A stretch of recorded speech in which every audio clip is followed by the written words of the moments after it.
Bismillahirrahmanirrahim. Assalamualaikum warahmatullahi wabarakatuh.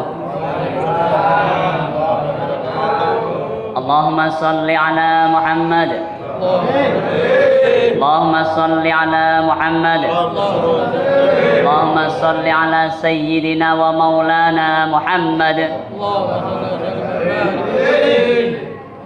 Bapak-bapak, ibu-ibu, pengurus DKM dan semuanya adik-adik yang saya cintai, hadirin peserta jamaah sholat tarawih yang dimuliakan Allah, amin.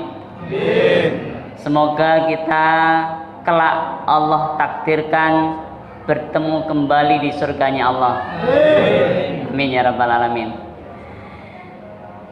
Malam ini saya mengajak kepada diri saya pribadi, begitu juga hadirin semua, bapak-bapak, ibu-ibu, adik-adik, remaja, putra-putri, untuk berdoa kepada Allah. Ya, mohon diaminkan.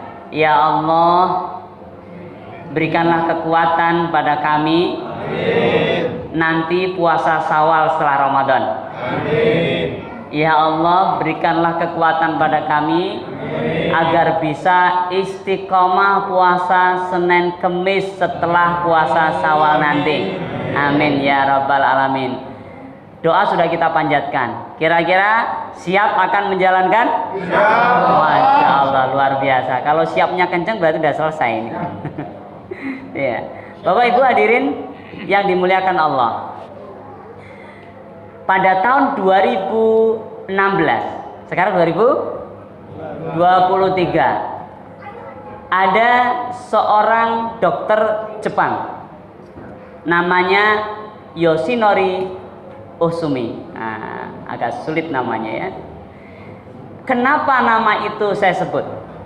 Karena terkenal dan mendapatkan hadiah terkenal.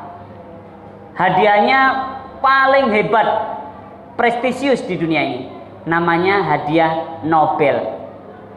Kalau diuangkan, hadiah itu sebesar 12 miliar rupiah.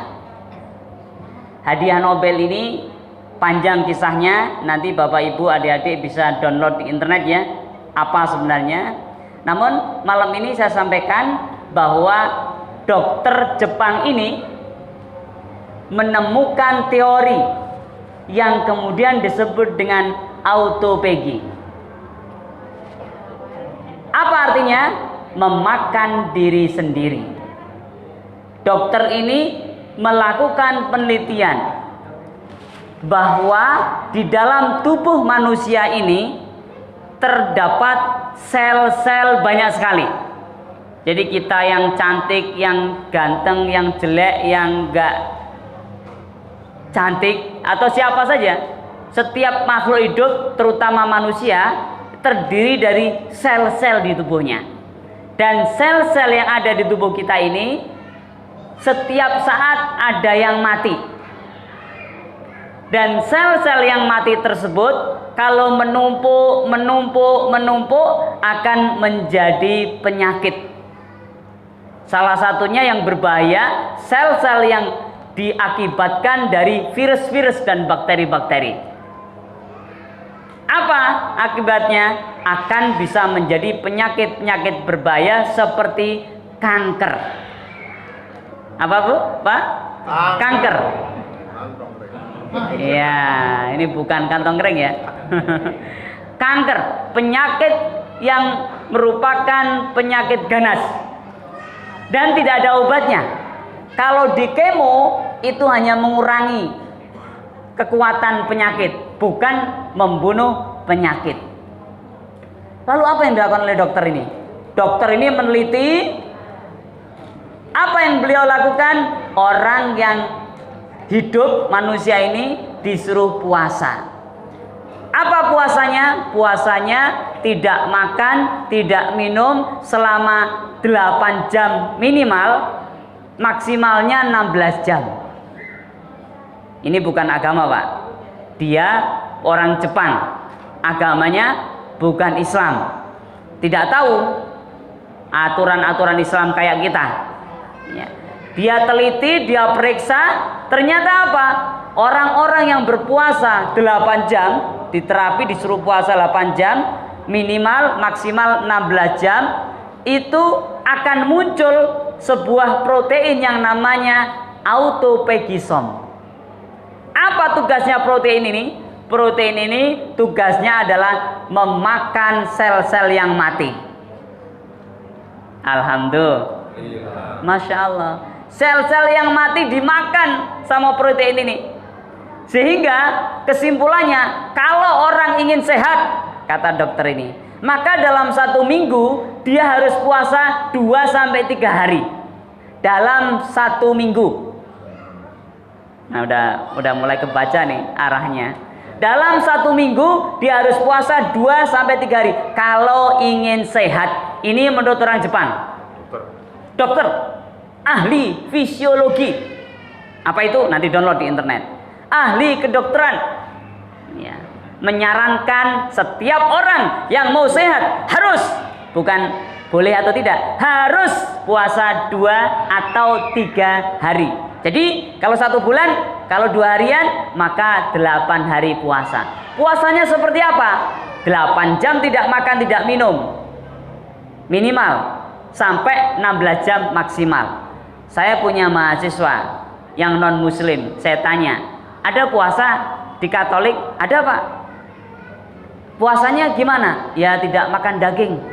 Oh, ada puasa di Protestan? Ada Pak? Puasanya seperti apa? Ya nggak boleh makan nasi, tapi boleh minum air, minum jus, minum macam-macam, kok nggak boleh makan nasi.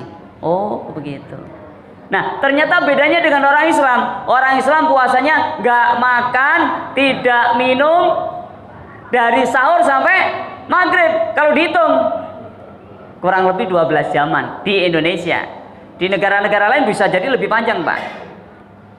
Nah coba, kenapa kok 8 jam atau sampai 16 jam? Karena orang itu kalau makan Pak, nanti ngumpulnya di perut kita itu selesai diproduksi, selesai dimakan oleh perut kita ini, oleh sel-sel tubuh kita ini 8 jam lamanya. Jadi kalau sahur jam 4, 4, 5, 6, 7, 8, 9, 10, 11, 12. Jam 12 siang, kalau sahurnya jam 4, maka perut kita sudah istirahat. Selnya istirahat, tidak makan lagi. Makanya lemas. Dan perhatikan, menurut ilmu kesehatan, ketika mulai lemas, itulah ada proses berikutnya. Ya, Masya Allah, luar biasa. Apa prosesnya? Ketika lemas, sel kita ini Pak, seperti orang yang liburan, kata sang dokter ini. Orang yang libur, biasanya nggak ada kerjaan, cari kegiatan Pak, bersih-bersih. Bersih-bersih rumah, bersih-bersih lemari, cuci baju, setrika dan lain sebagainya. Sel juga begitu. Ketika nggak ada makanan yang dimakan, maka ternyata dia memakan dirinya sendiri. Yang dimakan yang mati-mati, sel-sel yang mati. Jadi itu proses namanya autolisis. Nah orang yang selnya dimakan, sel-sel matinya dimakan, maka dia menjadi sehat. Masya Allah, luar biasa. Terus dia dapat hadiah Nobel. Ya, hadiah Nobel, hadiah bergengsi paling mahal di dunia. Satu orang dapat kalau Nobel senilai 12 miliar rupiah.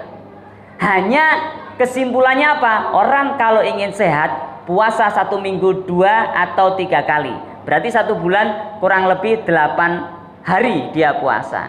Loh, Masya Allah Bapak Ibu, hebatnya ajaran Islam. 1500 tahun yang lalu Nabi Muhammad sudah mengajarkan, disuruh puasa Senin, Kamis. Puasanya sama. Kata dokter itu 8 jam sampai 16 jam. Ya, lebih dari 8 jam kita puasa. Masya Allah. Dan ini akan menghasilkan proses autolisis, memakan sel matinya sendiri, sehingga disebut dengan autophagy ini. Masya Allah. Saya juga pernah baca ya sebuah penelitian. Ada orang gila nggak sembuh-sembuh, berobat kemana-mana nggak sembuh. Ada dokter yang menangani. Ya siap, saya siap bantu untuk sembuh. Sama dokter di terapi, disuruh apa? Orang gila tersebut disuruh puasa 35 hari tanpa berhenti Pak. Hasilnya sembuh. Dan ternyata 1500 tahun yang lalu Nabi Muhammad sudah mengajarkan, habis puasa Ramadan 29 atau 30 hari, berhenti 1 hari Syawal, lanjutkan puasa Syawal 6 hari. Kalau dihitung 29 tambah 6 35 hari. Makanya orang Islam kalau rajin puasa Syawal, insya Allah terbebas dari gila. Makanya orang Islam kalau rajin puasa Senin Kemis akan terbebas dari penyakit berbahaya, sehat badannya, sehat lahir batinnya, insya Allah. Alhamdulillah. Ya Allah, berikan kekuatan pada kami biar bisa puasa Syawal dan puasa Senin Kamis. Amin ya Rabbal Alamin. Wassalamualaikum warahmatullahi wabarakatuh.